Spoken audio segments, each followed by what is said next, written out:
Welcome to another change-making conversation from Baptist News Global. You're listening to a special podcast series titled Highest Power, Church and State, featuring writer, poet, and musician Rick Pidcock. Now here's Rick.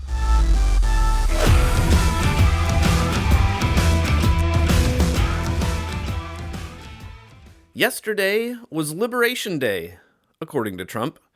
It was a day in which the wealthiest country in the world liberated itself by starting a tariff war against literally everyone else. But before we get into the liberation, I wanted to mention that I have a new article out this week looking back on our first month of the Highest Power Church and State podcast. It's titled, Here's What We've Been Talking About on Highest Power, and it was published by Baptist News Global on April 1st. This is episode 10. And I wanted to thank everyone who has listened, and especially everyone who has rated the show on Apple Podcasts. As I said in the article, in this first month, we've included the voices of everyone from atheists to Christians in pastoral ministry. Despite our religious and perhaps political differences, we need to listen to one another's perspectives as experienced on the underside of the religious and political power games. And we need to do so with curiosity, openness, celebration, and lament, without devolving into the defensiveness that comes from posturing self over neighbor. We may have different wonders, but we share common wounds. As Beth Allison Barr told me earlier this week, our communion together is about recognizing their voices, recognizing the reality that history is made up of all of us, and that we all played significant parts. In other words, everyone is valued, everyone belongs, and we're all interdependent on one another as we are inextricably intertwined with one another. That was essentially the message of Democratic Senator Cory Booker, who spoke for over 25 hours on the Senate floor this week, which was a record that was previously held by Republican Senator Strom Thurmond in 1957. Some on the left have become so excited that finally, somebody is bringing attention to the horrors of the Trump administration that they've speculated Booker might be a strong presidential candidate for 2028. Others have called it a gimmick, especially since it wasn't happening during a time that would disrupt legislation. And some have pointed out Booker's support of Israel's war against Hamas while suggesting Booker hasn't been supportive enough of innocent Palestinians who get caught in the crossfire. But whatever one thinks about the consistency or the future candidacy of Senator Booker, much of what he had to say was worth considering. This is an American moral moment. This is the question of where do we stand for health care? Where do we stand for Social Security? Where do we stand for VA benefits? Where do we stand for our American neighbor when the call and commandment of every faith in our land is to love your neighbor? What is the quality of our love, America? Now is the time to get angry, but let that anger fuel you. Now is your time to get scared for what's happening to your neighbors, and let that fear bring about your courage. Now is your time to stare at despair and say, you will not have the last word, because I'm going to stand up, and if at least I can give one person hope in this country, can I give my fellow Americans? Do better than me. Do better than we in this body. We are flawed and failed people. I see people showing up at our town halls yelling at us, Democrat and Republican, do more. How are you letting this happen? Well, I hate to tell you, we're doing all that I can think of. This is why I'm standing here, to try to give voice to those people. But what is more needed from now is less people sitting on the sidelines. Less people being witnesses of American history, and more people determined to make it, to make history, to call to the conscience of this nation, to say, I will not stand for another American to lose their health care for a billionaire. I will not stand for another veteran who's dedicated to stopping the suicide of other veterans to lose their job. I won't stand for the air quality in my community to be made worse because they're letting polluters pollute more. I won't stand for the collective assaults on the Constitution by a man who even the highest judge in our land, a Republican-appointed judge, said, stop threatening and bullying other branches of government. When is it going to be enough? My voice is inadequate. My efforts today are inadequate to stop what they're trying to do. But we, the people, are powerful. We are strong. We have changed history. We have bent the arc of the moral universe. And now is that moral moment again. It's the moral moment again. God bless America. We need you now. God bless America. If you love her, if you love your neighbor, if you love this country, show your love. Stop them from doing what they're trying to do for almost 20 hours. We have laid out what they're trying to do, 20 hours. I want to stand more, and I will, but I'm begging people, don't let this be another normal day in America. Please, God, don't let them take Medicaid away from 10, 20, 30, or 40 million Americans who desperately need it. Don't let them do it. Let's get back to the ideals that others are threatening. Let's get back to our founding documents, that those imperfect geniuses had some very special words at the end of the Declaration of Independence. It was one of the greatest in all of humanity declarations of interdependence. When our founder said we must mutually pledge to each other our lives, our fortunes, and our sacred honor. We need that now from all Americans. This is a moral moment. It's not left or right, it's right or wrong. I love what he said in his closing about the declarations of interdependence through a mutual pledge. This is not the ideology of wokeness. It's not CRT. It's not an attack on common sense. It's simply the fundamental nature of the universe. We are all interdependent on one another. That's a quantum reality, an evolutionary reality, and I would suggest a spiritual reality. And it should make us angry when we see those we care about having their freedoms and their dignity taken away from them. We all belong to one another, and when some of us are held down or excluded through hierarchy, we're no longer whole. But unfortunately, when reality is interpreted through the framework of hierarchy's pursuit of the highest power, justice is a top-down retribution, which brings us to Trump's Liberation Day. My fellow Americans, this is Liberation Day, waiting for a long time.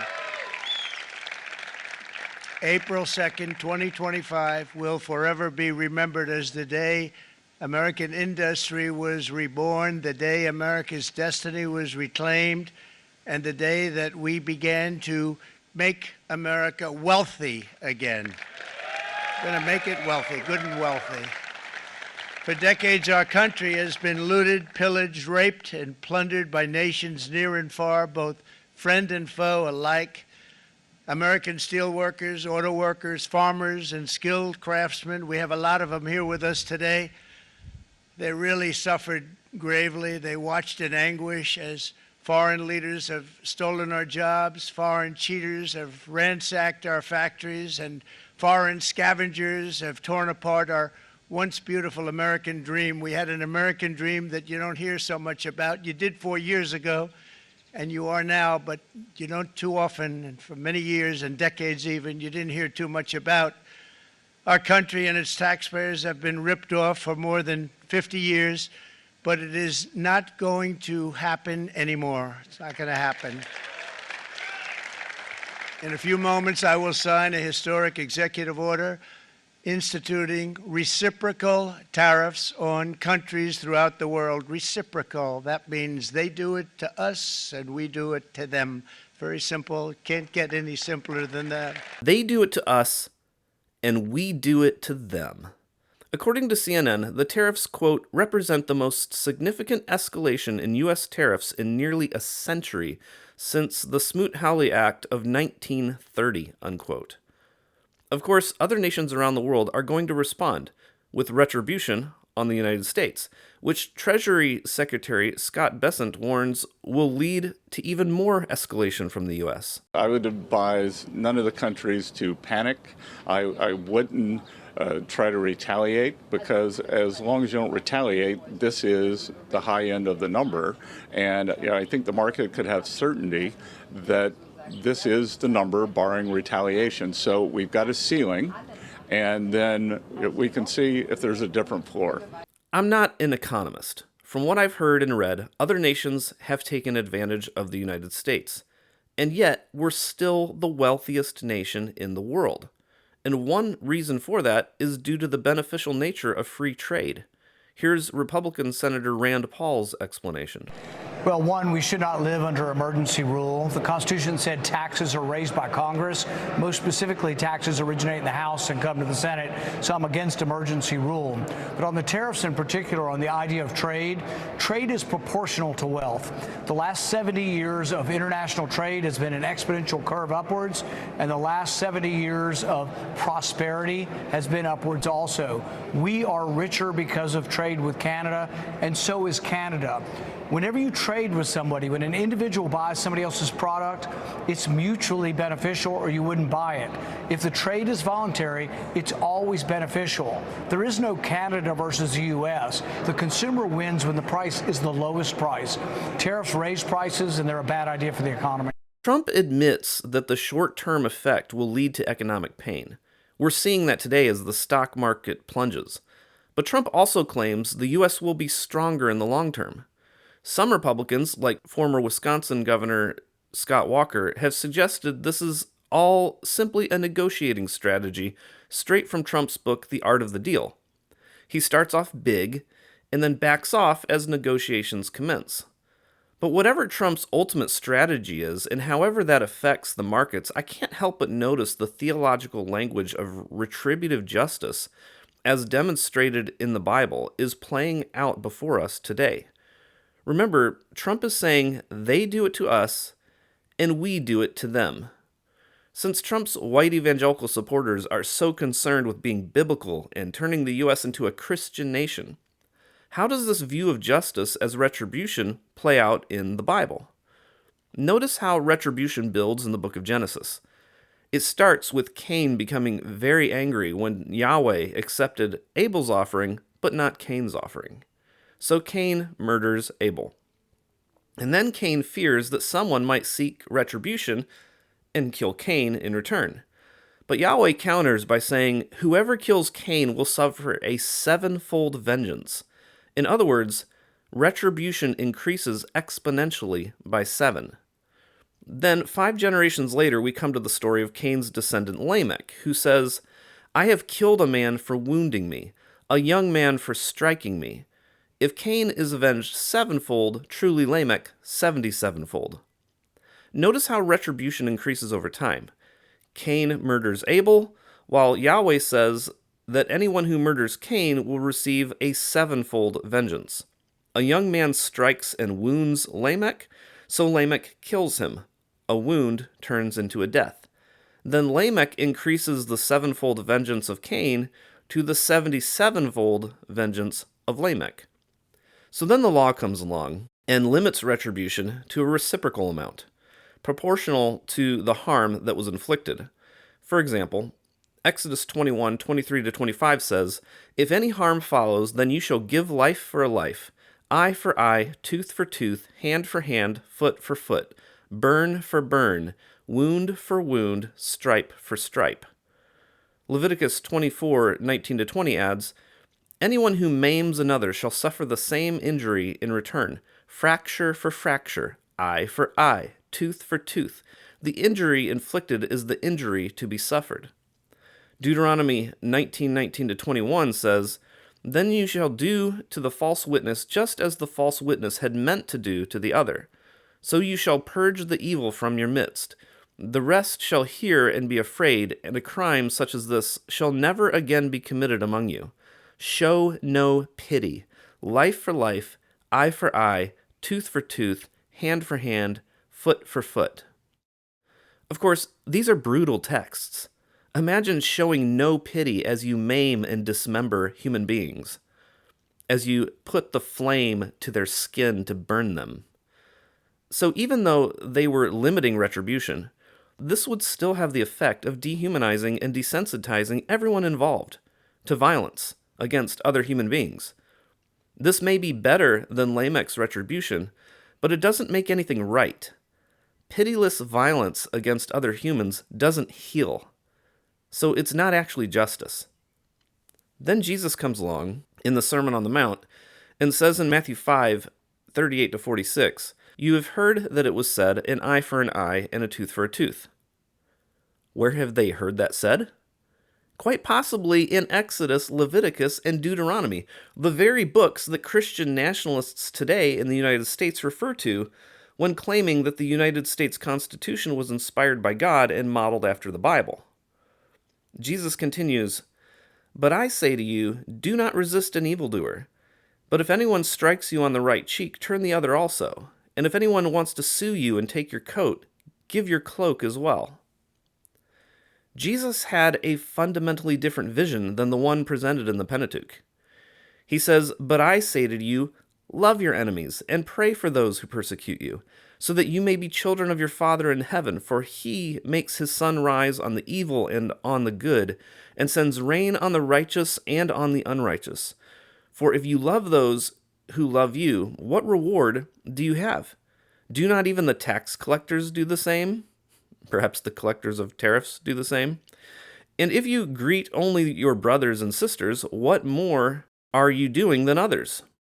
Wouldn't that have something to do with the America First analogy, that we only care for our brothers and sisters here in America? Do not even the Gentiles do the same? Of course, conservatives will try to make Jesus' statements here to be fully compatible with the statements in the Pentateuch because they get distracted by the need to uphold both inerrancy and the unchanging nature of God. So there's really no reflection that can happen here. But for those of us who are free to be honest about the Bible and to wrestle with it, there's simply no way to equate pitilessly plucking out someone's eye with turning the other cheek and giving them your coat and your clothes. These are fundamentally different visions. But the impulses of pitiless retribution that comes from conservatives' view of authority causes them to miss the evolution away from retribution, which leads to them fundamentally redefining justice as cruelty. Listen to these words from a senior vice president at Liberty University applying this theology to Trump's tariffs. Trump's going for reciprocity, which is basically the golden rule. Whatever you do to us, we're going to do to you. Whatever you do to us, we're going to do to you? That's not the golden rule. The golden rule is treating others as you would want to be treated. And some have gone even farther than that and said, we should do unto others as they would want to be treated. So Trump claims it's Liberation Day. But remember what Chrissy Stroop said in episode 8. She said liberation theology comes around more as a reaction to this oppressive Christianity. I think that's what's being illustrated in this story. We have a president who has amassed unprecedented power in a nation that has unprecedented power, who is claiming to be liberated from those with less who are dependent on them. That doesn't make any sense. The ones with the highest power can't be liberated from those with less power who are dependent on them. That's not how hierarchy works. So, if we're going to go down this road, where those who claim to be followers of Jesus play liberation cosplay while oppressing those with less, then let's at least get one thing straight. Jesus reminded us that those who live by the sword will die by the sword. So maybe, if we brought that language into the 21st century, we might put it this way. Those who live by the tariffs will die by the tariffs. That's it for today. Thank you for listening. Please like, subscribe, and rate us on your favorite podcast platform, and we'll be back with another episode on Monday. This has been another change-making conversation from Baptist News Global. The episode you've just heard is part of a special podcast series titled Highest Power, Church and State. Be sure to follow BNG daily at baptistnews.com and subscribe to get notifications about future episodes. Baptist News Global is a national nonprofit news service that is independent, free, and faithful. BNG is supported by readers and listeners like you. Learn more at baptistnews.com.